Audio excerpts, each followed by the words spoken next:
سائنسدان اتنی ترقی کر کے بھی آج تک نہیں سمجھ سکے، وہ ابھی تک نیچر میں گم ہیں۔ نیوٹن نے پیش کیا تھا نظریہ کہ اس کائنات کو 4 فورسز چلا رہی ہیں۔ تو 1979 میں عبدالسلام ایک پاکستانی سائنسدان تھا اور 2 امریکن سائنسدان، انہوں نے مل کر یہ ثابت کیا کہ 4 طاقتیں نہیں ہیں، 3 ہیں۔ پھر اسٹیفن ہاکنگ نے، جس کو ابھی آئنسٹائن کے بعد کا سائنسدان کا درجہ دیا گیا، مر گیا ہے، یہیں کا تھا، اس نے ثابت کیا کہ ایک طاقت ہے، اس ساری کائنات کے پیچھے ایک طاقت ہے۔ اس سے پوچھا گیا وہ طاقت خدا ہے؟ کہنے لگا نہیں۔ انہوں نے پوچھا کیوں؟ کہا پھر سائنس کی ترقی رک جائے گی، یہ اندھا علم ہے جو اتنی بڑی حقیقت کو نہیں پہچان سکا۔ یہ علم نبیوں کے ذریعے آتا ہے، یہ علم ہمارے نبی پر اترا، انہوں نے تمہیں مجھے بتایا کہ بنانے والا کون ہے۔ ان ربکم اللہ، تم مانو یا نہ مانو، تمہارا پالنے والا رب، اس کا نام ہے اللہ، اس کا نام ہے اللہ۔ اس لفظ میں اتنی طاقت ہے، اتنا نور ہے کہ یہاں سے لے کر عرش تک نور ہی نور پھیل گیا ہے۔ ان ربکم اللہ، اللہ ہے، کون ہے؟ الذی خلق السماوات والارض فی 6 ایام ثم استوى علی العرش یغشی اللیل النہار یطلبہ حثیثا الشمس والقمر والنجوم مسخرات بأمرہ الا لہ الخلق والامر تبارک اللہ رب العالمین۔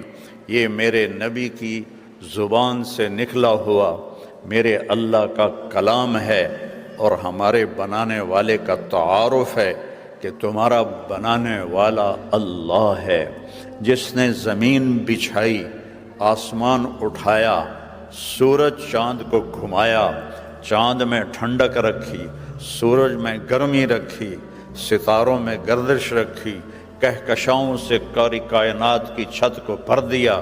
وَزَيَّنَّا السَّمَاءَ الدُّنْيَا بِمَصَابِيحَ، اور آپ تو دیکھ ہی نہیں سکتے ستارے، شہروں والے تو محروم، میں تو دیہاتی آدمی ہوں، جب ہم دیہات میں ہوتے ہیں اور اندھیری رات ہوتی ہے اور اوپر ستارے چمکتے ہیں تو اس ستارے کی ایک ایک جھلملاہٹ میں اللہ یاد آ رہا ہوتا ہے۔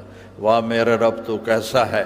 جب 14ویں کا چاند چمکتا ہوا نظر آتا ہے تو اللہ یاد آتا ہے، جب سورج نکلتا ہے تو پکارتا ہے اللہ ہے، جب سورج ڈوبتا ہے تو پکارتا ہے کہ اللہ ہے، جب چاند چڑھتا ہے تو آواز دیتا ہے اللہ ہے، بارش کا ایک ایک قطرہ پکارتا ہے کہ اللہ ہے، آسمان پر بادل تہ بتہ پکارتے ہیں کہ اللہ ہے۔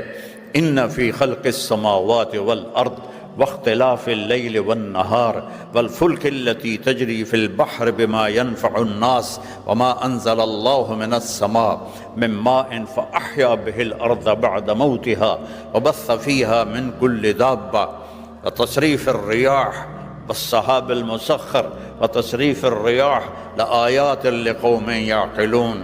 آنکھیں کھولو، تمہاری ساری آنکھیں پونڈ پر فکس ہیں، تمہاری ساری آنکھیں جاب پر فکس ہیں، تمہاری ساری آنکھیں یہ لکڑی کے گھروں پر فکس ہیں۔ کیا تیر مارا ہے لندن آ کے لکڑی کے گھر، اور وہ بھی ٹھک ٹھک ٹھک ٹھک، ایک دھکا مارو تو وہ گئے۔ کیا کمایا ہے یہاں آ کے؟ تمہیں یہاں اپنے لیے بھی ٹائم کوئی نہیں ہے تو بچوں کے لیے ٹائم کہاں سے دو گے؟ ماں باپ کو ٹائم کہاں سے دو گے؟ بھرے پڑے ہیں تمہارے اولڈ ہوم، مسلمان مائیں بھی ہیں، میں نے وزٹ کیے ہیں، ہندو مائیں بھی ہیں، سکھ مائیں بھی ہیں، کرسچن مائیں بھی ہیں، سارے بھرے پڑے ہیں۔ تو اللہ کہتا آنکھ کھول، اس زمین اور آسمان کے بنانے میں کچھ نہ تھا، کیسے بن گیا؟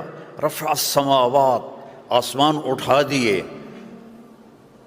اس حال میں کتنا سٹیل لگا ہوا ہے اور یہ چھوٹا سا ہے، اور میرا اللہ کہتا ہے اتنا آسمان ہے بغیر عمد ترونہا، کوئی ستون دکھاؤ، کوئی پلر دکھاؤ، ہل تری من فطور، جب پلر نہ ہو تو چھت پھٹ جاتی ہے، تو کوئی دکھاؤ کہیں سے پھٹا ہوا ہو۔ ثم ارجع البصر کرتین ینقلب الیک البصر خاسئا وهو حسیر، ایک دفعہ دیکھ، 10 دفعہ دیکھ، 1000 دفعہ دیکھ، دوربینوں سے دیکھ، ساری دنیا کی طاقتور ناسا کی دوربینوں سے دیکھ، تو اللہ کے آسمان میں کمی نہیں دکھا سکتا، تاروں کی گردش میں پھیر پھیر نہیں دکھا سکتا، سورج چاند کے آگے پیچھے دوڑنے میں تو ہیر پھیر نہیں دکھا سکتا۔ کیوں کہ والقمر قدرناہ منازل حتی عاد کالعرجون القدیم، چاند کو تیرے رب نے حکم دیا چھوٹا ہو جا، بڑا ہو جا، ٹہنی کی طرح ہو جا، 14ویں کو پورا ہو جا، اور پھر گھٹتا چلا جا، اور پھر غروب ہو جا۔ والشمس تجری لمستقر لہا ذلک تقدیر العزیز العلیم، سورج تو نے نہیں گھٹنا، تو نے نہیں بڑھنا، تو نے بس چلنا ہی چلنا ہے، چلنا ہی چلنا ہے۔ اور یہ للشمس ينبغي لها ان تدرك القمر ولا الليل سابق النهار وكل في فلك يسبحون، سورج میں طاقت نہیں چاند سے ٹکرا جائے، چاند میں طاقت نہیں سورج سے ٹکرا جائے، انہیں کون اپنے مدار پہ لے کے چل رہا ہے؟ ایک چھوٹی سی گاڑی ڈرائیور کے بغیر نہیں چلتی، اتنا بڑا سورج ایویں چل رہا ہے، اتنا بڑا چاند ایویں چل رہا ہے، اتنے ستاروں بھری کائنات اور ستاروں کی گردش یہ خود بخود چل رہی ہے۔